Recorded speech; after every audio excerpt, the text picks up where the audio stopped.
السلام عليكم ورحمة الله وبركاته. صحابتي dhaqaaliga meel walba dul joogtaan waa wiilkiiskii weyne King Fiber la isku soo noqosho wanaagsan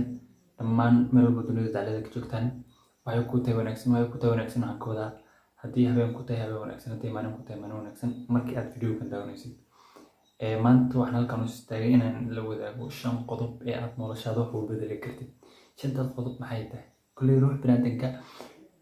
midba noloshiisa sidoo ka yeela ay ugu hagaagtaa idoo Allah galgalkiisa ay jira noloshaada wax markaad ka bedeshid yad Allah xaqiis garab ka hesha noloshaada waxaad ka bedeli kartaa 5 walxood fikriyatan aan soo arkay kulli adina inaad u raacdo laga yaabaa shay ugu horeeya oo noloshaada wax u bedeli kartid waxa waaye kalsooni aad ku leedahay naftaada confident in la aadid ruux bini'aadanka alle wuxuu siiyay karaamadaas oo in aad ka aqal badan yahay wax walba dunideen jooga bini'aadan intaan ahayn oo kale oo dhamaan xawiyaan inta kale alla khalqay oo dhan inuu bini'aadan oo karaamad badan yahay karaamadaas maxaa waaye waa ka aqal badan yahay ruux bini'aadanka aqligaad ayuu alla siiyay adoo alla aqligaad alla ku siiyay waxa laga doonayaa inaad aamintid oo istiraatid maanta waxaan wad samayn kartaa waayo alla ayaa ku siiyay karaamad iyo ood ku samayn lahayd marka waxa laga doonayaa ruux bini'aadanka inuu is aamino Allah hada karti inaad aaminsan yahay adoo is aaminsan meel walba waad mari kartaa meel walba hataa mid labaad waxay tahay qodobka labaad wuxuu yahay hami dream inaad leedahay dream ama hamiga waa awood ka mid ah awoodaha bini'aadanka isku dhaafay awoodahaas oo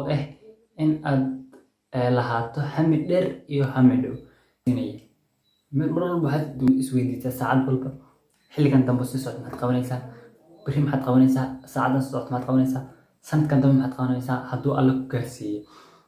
maadaama aan ogeyn xilliga la dhiminayo xilliga aad dhiminaysa adoon ogeyn yaad hami leeyahan kartaa bari waan u shaqaysanaa bari dambe waan u shaqaysanaa sanadkan waa inaad lahaataa timetable aad ku maareynaysid noloshaada bari maxaad qabanaysaa bari dambe maxaad qabanaysaa sanadkan dambe maxaad qabanaysaa shanta dambe noloshaada maxaad qabanaysaa midda afraad ayaa waxay tahay inaad lahaatid asxaab have a good friends inaad asxaab kugu qaali aad lahaatid asxaabtaas oo mar walba ku dhiirigelinaya kugu hagaajinaya meelsan mar walba garabkaaga taagan dhibaato iyo farxadba dhinacaaga taagan oo marba dhinacaas ka bixinin ka dheeraaw asxaabta ku nijibiso oo aad ku dhahda waxaan ma samayn kartid wax walba waad samayn kartaa wax walba waad awoodaa qodobka afraad wuxuu yahay kori maskaxdaada sid ku korin kartaa ruux bini'aadanka maskaxdiisa wuxuu ku korin karaa in uu akhriska la badiyo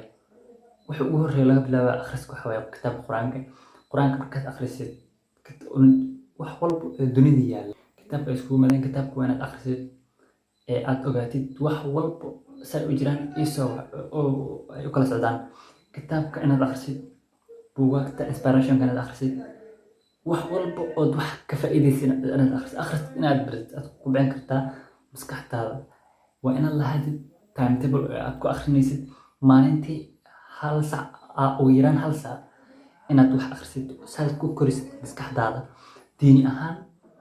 iyo nolosha ahaan inaad maskaxdaada ku korisid akhriska badan qodobka ugu dambeeya ee shanaad ayaa waxaas yahay inaad lahaatid good dream hami sare fiican hami way tuuriin hamiyaal fara badan hamiyaalka way kale hami xun dad hami xun sameeyaan iyo hami kala jiraan waa inaad lahaatid hami fiican aad meel ku mari kartid soomada fahmin waa inaad hamigaas aad meel dhigatay aad meel geyn kartid aad rajadaas aad rumayn kartid haddaad ku rumowdo waa inaad alla ku mahadcelisaa haddaydan ku rumoobin ay ka halowdo rayadaadii waa inaad ay ku noqdo cashir aad soo martay eed mardan ku noqonaynin intaas ayuu nooga egyahay videogan waxaan filaa inaad wax ka faa'iiday haddii aad wax ka faa'iiday aad nagu cusub tahay soo dhawow kusoo dhaweynaya nagu soo bir waa walaalkiin King Fiber saa ujeedaan channelka daawanaysiin King Fiber official وعليكم السلام ورحمة الله وبركاته كيما دعيني